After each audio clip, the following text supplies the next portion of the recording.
ദിനം എല്ലാവർക്കും നേരുന്നു. നമുക്കൊരു കാര്യം ചെയ്യാം, PSC കോച്ചിങ് ക്ലാസ്സിലേക്ക് കടക്കാം. ഇന്നലെ നിങ്ങളോട് ഞാനൊരു ചോദ്യം ചോദിച്ചിരുന്നു. റിസർവ് ബാങ്ക് ഗവർണർ ആരാണെന്നാണ് ചോദിച്ചിരുന്നത്. ഇന്നലത്തെ ചോദ്യം റിസർവ് ബാങ്ക് ഗവർണർ ആരായെന്ന് ചോദിക്കുന്നത് സഞ്ജയ് മൽഹോത്രയാണ്. സഞ്ജയ് മൽഹോത്രയാണ് റിസർവ് ബാങ്ക് ഗവർണർ. ഇനി ഇന്നത്തെ ചോദ്യത്തിലേക്ക് കടക്കാം. ആദ്യത്തെ ചോദ്യം, അഷ്ടപ്രധാനിലെ മന്ത്രിമാരുടെ തലവനാര്? അഷ്ടപ്രധാനിലെ മന്ത്രിമാരുടെ തലവൻ പേഷ്വ ആണ് അഷ്ടപ്രധാനിലെ മന്ത്രിമാരുടെ തലവൻ. BSF അബ്രിവേഷൻ പറയുക. BSFന്റെ അബ്രിവേഷൻ എന്താണെന്ന് വെച്ച് കഴിഞ്ഞാൽ ബോർഡർ സെക്യൂരിറ്റി ഫോഴ്സ് ആണ്. ബോർഡർ സെക്യൂരിറ്റി ഫോഴ്സ് ആണ് BSFന്റെ അബ്രിവേഷൻ. Border security force. മറക്കരുത്. ബുക്കർ സമ്മാനം നേടിയ മലയാളി വനിത ആരാണ്? ബുക്കർ സമ്മാനം നേടിയ മലയാളി വനിത ആരാണ്? അരുന്ധതി റോയിയാണ്. അരുന്ധതി റോയിയാണ് ബുക്കർ സമ്മാനം നേടിയ ആദ്യത്തെ മലയാളി വനിത.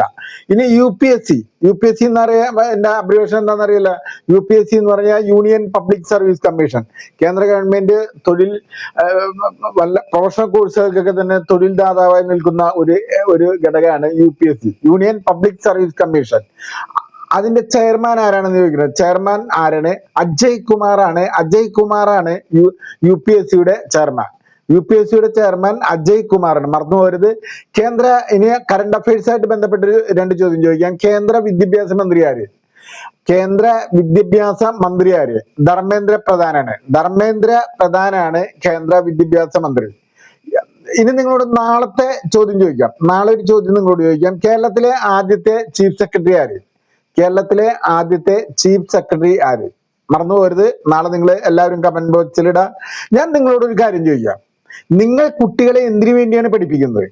കേവലം സർട്ടിഫിക്കറ്റുകൾ, ആ പാഠ്യപദ്ധതിയിലെ ഓരോ ഘട്ടങ്ങൾ കഴിയുമ്പോൾ +2 കഴിയുന്നു, SLC കഴിയുന്നു, അല്ലെങ്കിൽ ഡിഗ്രി കഴിയുന്നു, ഡിഗ്രി കഴിഞ്ഞ PG കഴിയുന്നു, അല്ലെങ്കിൽ BTechോ MTechോ എന്തെങ്കിലും പ്രൊഫഷണൽ കോഴ്സുകൾ കഴിയുന്നു, അല്ലെങ്കിൽ ഇപ്പൊ MBBS മറ്റുള്ള രീതിയിലുള്ള പ്രൊഫഷണൽ കോഴ്സുകൾ പഠിക്കുന്നവരെ നമുക്കൊന്നും പറഞ്ഞിട്ട് കാര്യമില്ല.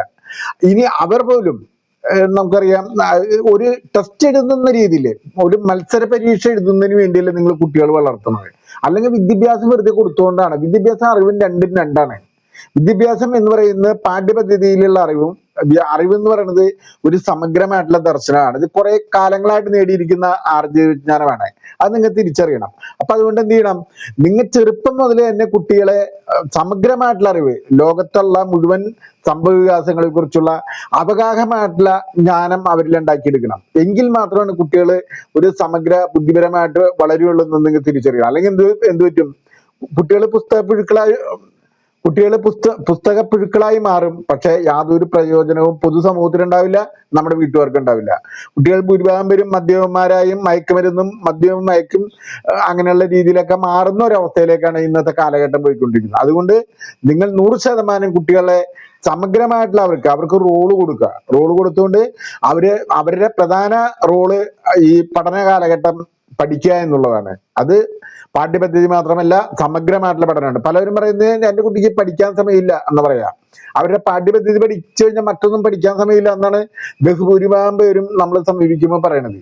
അത് പാടില്ല. നിങ്ങൾ മൊത്തത്തിൽ കോമ്പറ്റേറ്റീവ് എക്സാം എഴുതാനായിട്ട് ചെറുപ്പം മുതൽ തിരിച്ചറിവുണ്ടാവുന്ന കാലഘട്ടം മുതൽ തന്നെ അവരെ പ്രാപ്തരാക്കണമെന്ന് മാത്രം അഭ്യർത്ഥിക്കുകയാണ്. ഞാൻ ശിവദാസൻ നന്ദിയായിട്ട്, വൺ സ്ട്രഗിൾ മീഡിയ. നിങ്ങൾ പരമാവധി ഈ വീഡിയോ പരമാവധി പേരിലേക്ക് എത്തിക്കാനും, തുടക്കക്കാര് സബ്സ്ക്രൈബ് ചെയ്യാനും അതുപോലെ തന്നെ ലൈക്ക് അടിക്കാനും നിങ്ങൾ മറക്കരുത്. പരമാവധി പേരിലേക്ക് വിജ്ഞാനം എത്തട്ടെ. എല്ലാവിധ ഭാവങ്ങളും നേരുന്നു.